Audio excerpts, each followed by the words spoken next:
네, 안녕하세요. 총각입니다.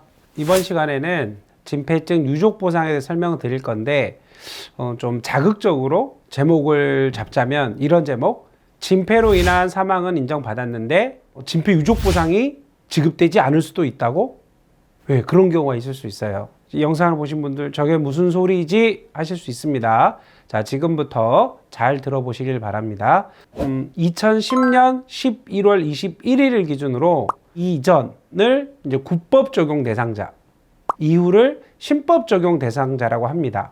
진폐 환자들, 즉 진폐증에 관련된 요양 혹은 보상 관련된 게 2010년 11월 21일을 기준으로 대대적으로 많이 바뀌었어요. 그래서 신법이냐, 국법이냐. 지금부터 들어진 예는 이제 사례 중심으로 말씀을 드려야 되기 때문에 가정적으로 전제를 하고 말씀을 드릴게요.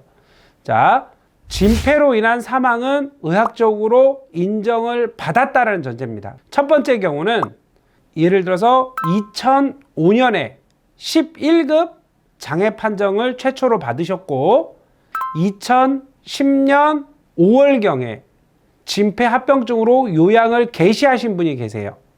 그리고 이분은 광업 종사자입니다. 그리고 사망은 2023년 3월에 했다고 전제를 하겠습니다. 그리고 유가족으로는 딱 한 분밖에 없어요. 올해 50세이신 아들 한 분. 그리고 이 아드님은 장애가 없는 분입니다. 우리가 흔히 얘기하는 이제 동사무소 국가장애는 등록되지 않은 분. 두 번째 경우는 다 똑같아요. 2010년 이전에 장애 등급 최초로 11급 받았고 직업도 광업 종사자가 맞고 그리고 진폐로 인한 사망 맞고 사망도 2023년 3월에 하셨고 다 똑같은데 이분은 요양 개시가 2012년에 했다고 가정을 하겠습니다. 그러면 첫 번째 사례와 두 번째 사례의 차이는 뭐냐면은 요양의 시기가 2010년 11월 21일 이전이냐 2010년 11월 21일 이후냐거든요.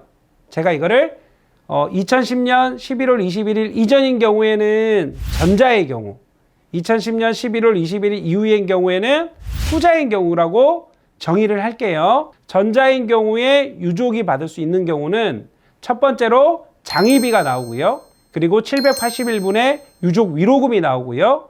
세 번째로는 유족 급여를 지급해야 되는데 유가족은 딱 한 분밖에 없다고 했잖아요. 50세인 아드님. 그리고 이분은 국가장애인이 아니다 라고 하면은 이분은 연금 대상자가 될 수가 없어요. 그러면은 일시금 평균 임금의 1,301분이 나오는 거예요.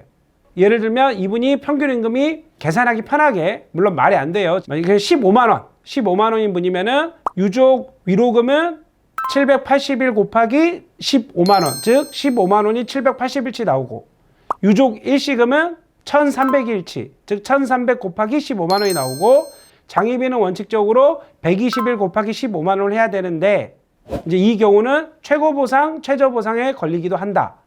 그래서 정리를 드리면 전자의 경우에는 유족급여, 일시금, 유족 위로금, 장의비 3개가 나와요. 근데 후자의 경우 모든 조건은 다 똑같았습니다. 근데 요양을 시작하신 게 2010년 11월 21일 이후였잖아요. 이걸 우리가 실무적으로 신법 대상자라고 해요. 즉 법이 개정되고 나서 요양을 하신 분들의 경우라면 그리고 진폐로 사망을 했다면 전자와 똑같은데 다른 거는 요양은 신법 대상자라는 차이가 있을 뿐이에요. 이 경우에는 나올 수 있는 게 두 가지예요. 장의비 나오고 유족 위로금 나와요.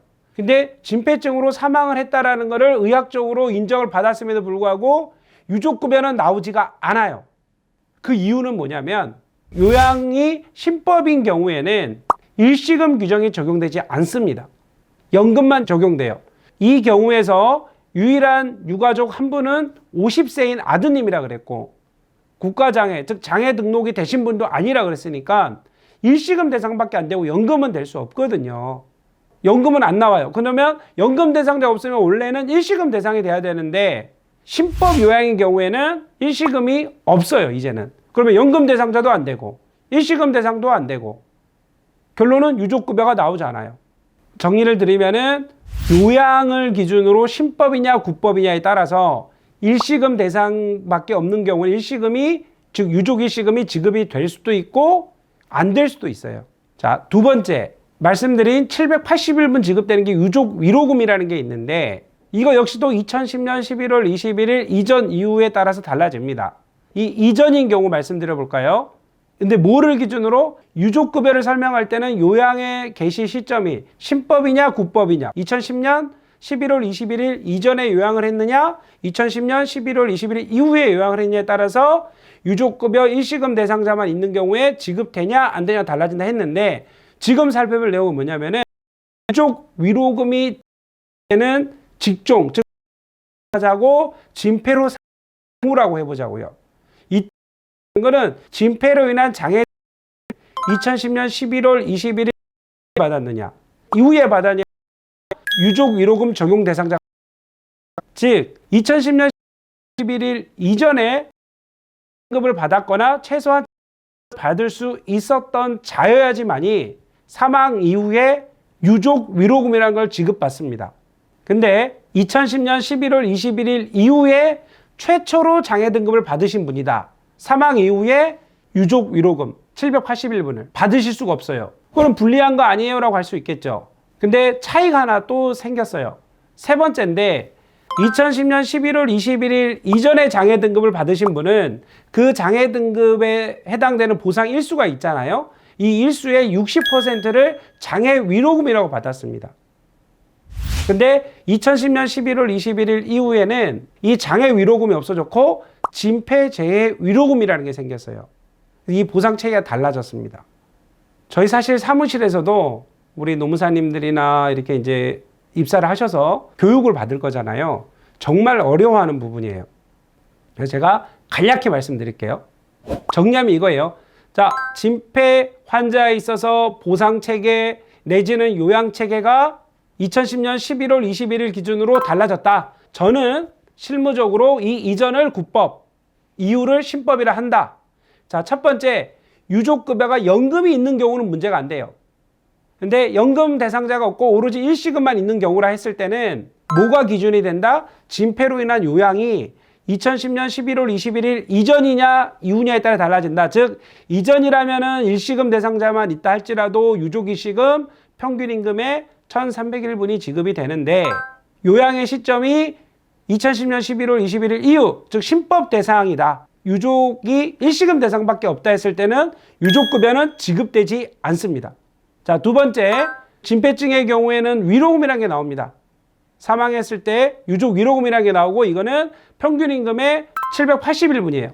그래서 평균 임금이 15만 원만 돼도 대략적으로 1억 4천 조금 안 되겠네요. 예, 이 정도 돈이 나올 건데 이거는 요양을 언제 했느냐의 기준이 아니고 장애 등급을 언제 받았느냐 내지는 장애 등급을 받을 수 있었던 시기가 언제냐에 따라서 중요하거든요. 그래서 이게 장애를 판단받은 시점이 2010년 11월 21일 이전, 구법이라면 사망 이후에 유족 위로금을 지급받을 수 있고 장애를 판단받은 시점이 2010년 11월 21일 이후라면 사망 이후에 유족 위로금 781치를 지급받을 수 없다. 내용이 너무 어려워요. 헷갈리시고. 그래도 꼭 기억을 하셔야 돼요. 그래서 이 영상을 보고 계신 분은 이미 유가족이 되셔서 보상을 내가 제대로 받았나? 내지는 보상을 어떻게 받지? 이거를 위해서 찾아보시는 분들도 있고 또 실무를 하시기 위해서 보상 업무를 하시는 우리 노무사님들이 보실 수도 있고 제가 드리고 싶은 말씀은 너무 어렵다고 헷갈리다고 포기하시면 안 돼요. 특히 당사자라면 우리 가족이고 우리 아버지가 우리 어머니가 진폐로 돌아가셨다. 그러면은 정확히 법리를 따지셔야 됩니다. 근데 제가 그 상담을 하다 보면 특히 요양 환자분들이 그러세요. 아, 어디 병원에 계신 분들, 아, 우리 옆집에 누구 아버지는 돌아가실 때 몇 억이 나왔다는데 왜 난 이거밖에 안 나와요? 라고 하실 수 있어요. 물론 금액이 되게 적어질 수도 있어요. 근데 이거는 법이 그렇게 바뀐 겁니다. 그런 거지 근로복지공단에서 아, 이분은 미워해서 돈을 조금 주는 게 아니고 보상을 조금 주는 게 아니거든요. 그래서 이 부분은 꼭 주저하지 마시고 상담을 받아보세요. 그래서 그 혜택을 누리시길 바랍니다. 사실 이거 관련해서는 제가 한 가지 더 드릴 이야기가 있어요. 그건 제가 다음에 영상을 찍을 건데 폐암 사망이면서도 진폐를 한 번도 받으신 적이 없어요. 진폐가 나오면 진폐 합병증으로 인한 사망이 되겠죠. 근데 진폐가 안 나오면 일반 산재 즉 폐암으로만 갈 거 아닙니까? 자, 신법이라 그랬잖아요. 요양이. 그럼 이 경우에는 진폐로 가야 할까요? 폐암으로 가야 할까요? 연금 대상자가 없을 경우에. 자, 이런 논의를 다음에 한번 영상으로 찾아뵐게요. 고맙습니다.